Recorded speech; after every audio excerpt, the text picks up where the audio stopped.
Pernahkah Anda terbangun, kemudian mendapati WhatsApp Anda berisikan pesan penawaran online dari bisnis online yang sebenarnya Anda tidak daftarkan. Kemudian besoknya terbangun lagi, ada lagi bisnis online yang lain. Atau pernahkah lini masa Anda, misalnya kayak YouTube, itu berisikan video yang sebenarnya tidak relevan dengan preferensi atau kecenderungan ataupun keinginan Anda? Nah, jawaban bagi pertanyaan pertama adalah itu disebabkan karena kelalaian pihak-pihak tertentu, dalam hal ini pengendali data pribadi, yang kemudian membocorkan data-data pribadi kita seperti nomor telepon, NIK, dan sebagainya, sehingga dapat diakses oleh penjual-penjual online tersebut.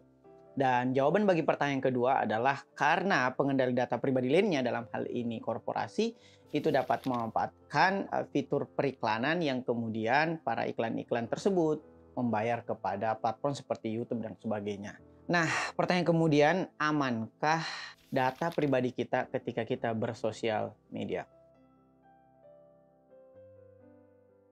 Nah, media sosial yang untuk selanjutnya kita singkat menjadi medsos, sejatinya merupakan medium digital untuk mempermudah komunikasi kita. Bahkan pada dasarnya gratis. Nah, adapun medsos tersebut ada yang basisnya berupa foto seperti Instagram, ada yang basisnya berupa teks seperti blog, ada yang basisnya berupa pesan instan misalnya kayak WhatsApp, ataupun video seperti YouTube dan TikTok. Nah, medsos tentunya berbeda dengan media-media lainnya, misalnya seperti televisi, radio, koran, ataupun media mainstream lainnya. Adapun pembeda utamanya adalah sifat atau karakteristik dari medsos yang lebih mempermudah atau mempermurah akses komunikasi tersebut. Bahkan komunikasinya bisa menjadi dialektis atau dua arah antara satu user ke user yang lainnya. Selain itu, karakteristik dari media sosial pula adalah tanpa kehadiran editorialisasi, sehingga ya kita bebas aja ngomong apapun. Kemudian sifatnya yang relatif gratis, mudah, dan cepat. Nah, pembeda antara medsos dengan medium-medium lainnya ini menjadi begitu penting. Sebagaimana apa yang dikatakan oleh Marshall McLuhan, pakar media asal Kanada, bahwa bukan hanya pesan yang menjadi pesannya, tetapi bahkan medium tempat kita mentransformasi pesan itu juga merupakan pesan. Sehingga beda medium, maka beda pula karakteristik pesan yang bersiliweran pada medium tersebut. Misalnya Twitter ya diisi oleh mereka yang relatif lebih kritis. TikTok diisi oleh Gen Z. Instagram diisi oleh milenial. Facebook diisi oleh mereka yang telah parubaya. Jika melompat misalnya ke medium lainnya di luar medsos, maka koran dibaca oleh generasi orang tua, radio didengar oleh mereka yang ada di desa ataupun di kota, tetapi sifatnya lebih mobile karena mendengarkan radio kan butuh didengarkan melalui perangkat misalnya di mobil pribadi. Televisi misalnya digeluti oleh ibu-ibu, sementara medsos itu digeluti hampir oleh semua kalangan. Mulai dari anak-anak hingga lansia, mulai dari penduduk desa maupun kaum urban, dan mulai dari kelas ekonomi bawah sampai kelas ekonomi atas. Itulah yang membuat medsos proliferasinya itu begitu meluas. Nah, tetapi yang harus kita garis bawahi di sini bahwa ternyata medsos mengandung sisi lain, atau kita harus dapat melihat kutub negatif dari medsos ini. Bahwa memang medsos itu mempermudah komunikasi, memang di satu sisi seperti itu. Bahkan mendemokratisasi ruang publik kita, sehingga ruang publik itu menjadi lebih beragam, tidak satu arah dari pemerintah atau seperti di zaman Orde Baru. Namun di balik kemudahan atau gratisnya biaya medsos itu, kita harus mengganjar dengan harga lain atau biaya lain.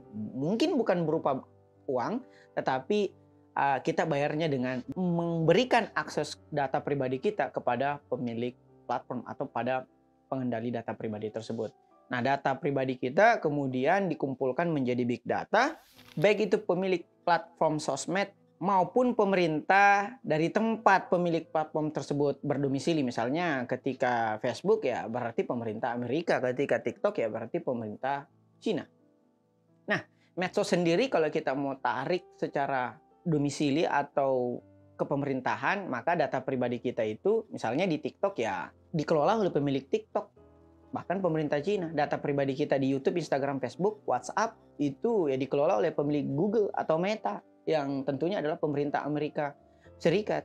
Itu demi apa? Tentunya demi kepentingan politik dan ekonomi mereka. Nah, jika kita sadar betapa pentingnya kedaulatan data atau kemerdekaan data kita, maka Indonesia mestinya membangun platform sendiri untuk mencegah potensi bahaya yang datang dari negara lain dan multinational corporate tersebut. Misalnya kalau kita merujuk kepada kebocoran data Facebook di Amerika pada Pilpres Amerika 2016, di mana Cambridge Analytica itu mendapatkan data-data pengguna Facebook yang dimanfaatkan oleh Donald Trump. Nah, medsos sebenarnya kalau kita bicara sejarah ya, awalnya hanya berbentuk milis, yaitu untuk saling membalas pesan grup, misalnya seperti Yahoo.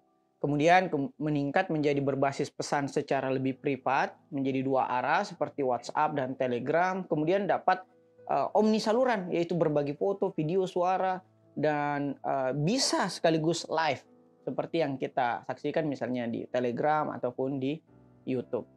Nah, semua medsos tentunya pasti menghubungkan manusia secara digital.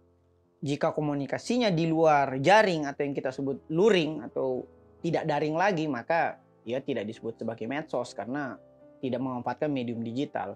Nah, sebagian medsos ini dapat diinskripsi oleh pemerintah, sebagian lainnya tidak dapat diinskripsi oleh pemerintah. Misalnya medsos yang penggunanya adalah para hacker seperti Bjorka. Ada medsos yang berasal dari luar negeri, ada pula yang dalam negeri. Misalnya dulu kita kenal ada Koprol, tetapi akhirnya Koprol dijual pula ke Yahoo, sehingga Yahoo Koprol ini sebenarnya bukan identik milik orang Indonesia lagi. Sehingga penting bagi kita untuk menancapkan itu tadi, kedaulatan data pribadi melalui membangun platform medsos sendiri. Nah, di akhir izinkan saya memberikan 4 kiat dalam bermedsos. Karena seperti yang kita paparkan di atas bahwa memang medsos itu memiliki 2 kutub, baik kutub positif maupun kutub negatif. Nah, 4 kiat ini diperuntukkan agar kita dapat memaksimalisir kutub positif atau manfaat dari medsos sembari meminimalisir ekses negatif dari medsos itu sendiri. Adapun kiat yang kami maksud adalah pertama, kita harus tahu siapa pemilik dari platform sosmed tersebut atau siapa pengendali datanya. Jika ia berasal dari luar negeri, bisa 2 pukulan nih yang kita dapati. Yang pertama, data kita bisa dikelola oleh pemerintah asing tersebut dan data kita dapat dikelola pula oleh pemilik platform, misalnya Facebook, YouTube, TikTok, dan sebagainya yang dimiliki oleh luar negeri. Tetapi walaupun dimiliki oleh dalam negeri, misalnya website atau aplikasi seperti Peduli Lindungi, My Pertamina, dan sebagainya, itu kan juga rentan kebocoran data. Bahkan Bjorka itu mengambil data-data pribadi dari 2 aplikasi tersebut. Tetapi yang perlu kita pahami bahwa baik itu dalam negeri, luar negeri, potensi kebocoran data atau penyalahgunaan data pribadi kita itu sangat-sangat terbuka lebar. Sehingga penting bagi kita untuk menerapkan kewaspadaan dalam memberikan akses data pribadi kita. Yang kedua, walaupun tujuan umum dari medsos itu adalah menghubungkan manusia atau memudahkan komunikasi manusia yang nyaris tanpa biaya atau bahkan gratis sama sekali, namun kita harus pahami bahwa tidak ada makan siang yang gratis. Itu artinya kita mungkin tidak bayar pakai uang, tapi kita bayar pakai data pribadi kita dan kita serahkan kepada pemilik platform untuk kemudian mereka komodifikasi.